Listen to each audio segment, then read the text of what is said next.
आज हमारे संविधान निर्माता, भारत रत्न और देश के बहुत बड़े महापुरुष डॉक्टर भीमराव अम्बेडकर बाबा साहब की जन्म जयंती। इस अवसर पर मैं सबको बहुत शुभकामनाएं देता हूं उनकी जन्म जयंती के अवसर पर, और ये अपेक्षा करता हूं कि बाबा साहब ने जो हमको मूल मंत्र दिया है, बाबा साहब हमारी प्रेरणा है। वास्तव में उन्होंने जो हमें विचार दिया कि देश की विषमता दूर हो, देश में सब लोग एक साथ मिलकर के इस देश के विकास में सहभागी बने। हमारे जो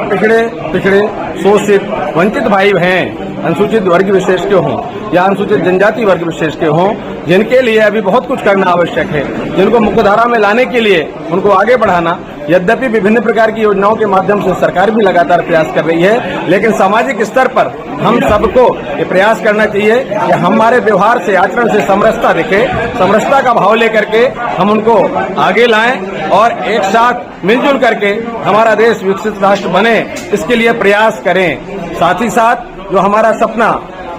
हमारे यशस्वी प्रधानमंत्री जी का है कि 2047 तक भारत विकसित राष्ट्र बने, उसके लिए यही सब कुछ करना आवश्यक है और लगातार हम सब लोग मिलजुल करके अपने व्यवहार से ये सब कुछ कर भी रहे हैं। साथ ही साथ पूर्वजों ने हमारे जो कहा भारत विश्वगुरु रहा है,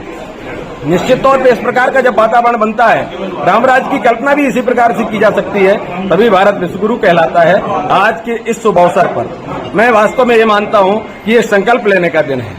इस संकल्प के साथ कि हम आप सब भारत के आदर्श नागरिक की भूमिका में बाबा साहब के बताए हुए रास्ते में चल करके इस देश को आगे ले जाएंगे और एक आदर्श वातावरण का निर्माण करेंगे, यही मेरी कल्पना है और यही सब कुछ सबके व्यवहार और आचरण से दिखता है। मुझे इस बात का संतोष है कि आज का जो वातावरण है वो बहुत ही